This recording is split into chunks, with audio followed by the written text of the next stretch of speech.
ইউক্রেনের স্মরণকালের ভয়াবহ বিমান হামলা চালালো রাশিয়া। এই হামলায় মারা গেছে 11 জন। প্রেসিডেন্ট জেলেনস্কির দাবি, এক রাতেই 70টি মিসাইল এবং 6 শতাধিক ড্রোন হামলা চালানো হয়েছে। হামলায় ক্ষতিগ্রস্ত কিয়েভের একাদশ শতাব্দীর ঐতিহাসিক একটি ক্যাথিড্রাল, যাকে খ্রিস্টান সংস্কৃতির বিরুদ্ধে রাশিয়ার অপরাধ বলে দাবি করছেন জেলেনস্কি।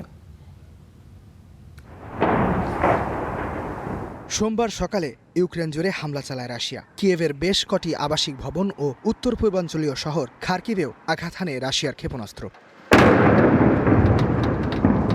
ইউক্রেনের প্রেসিডেন্ট জেলেনস্কি জানান, রাতভর হামলায় মোট 70টি মিসাইল এবং 611টি ড্রোন হামলা চালায় মস্কো। এতে মারা গেছেন অন্তত 11 জন আর আহত 53 জন।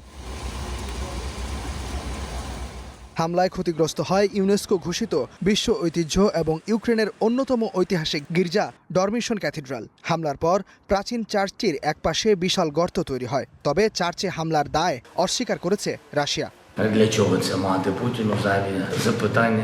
নিঃসন্দেহে এটি আমাদের ইতিহাসের উপর একটি হামলা ছিল। আপনারা ভালো করেই বোঝেন যে আমাদের যা আছে তা রাশিয়ায় নেই, আর রাশিয়া আপ্রাণ চেষ্টা করছে যেন আমাদেরও তা আর না থাকে। ইউক্রেনও রাশিয়ার ভূখণ্ডে পাল্টা ড্রোন হামলা চালায়। রাশিয়ার তুলা শহরে ড্রোনের আঘাতে 1 বছরের এক শিশুসহ 3 জন নিহত হয়।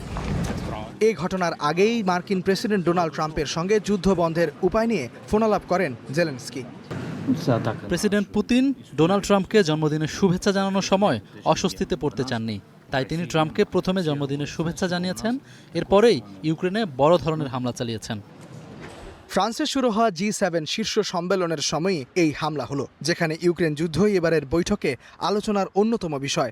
জেলেনস্কি সম্মেলনে রাশিয়ার উপর আরও চাপ বৃদ্ধি এবং ইউক্রেনকে সামরিক সহায়তা দেওয়ার আহ্বান জানিয়েছেন। ইস্তেহাদুল মাহমুদ, স্টার নিউজ।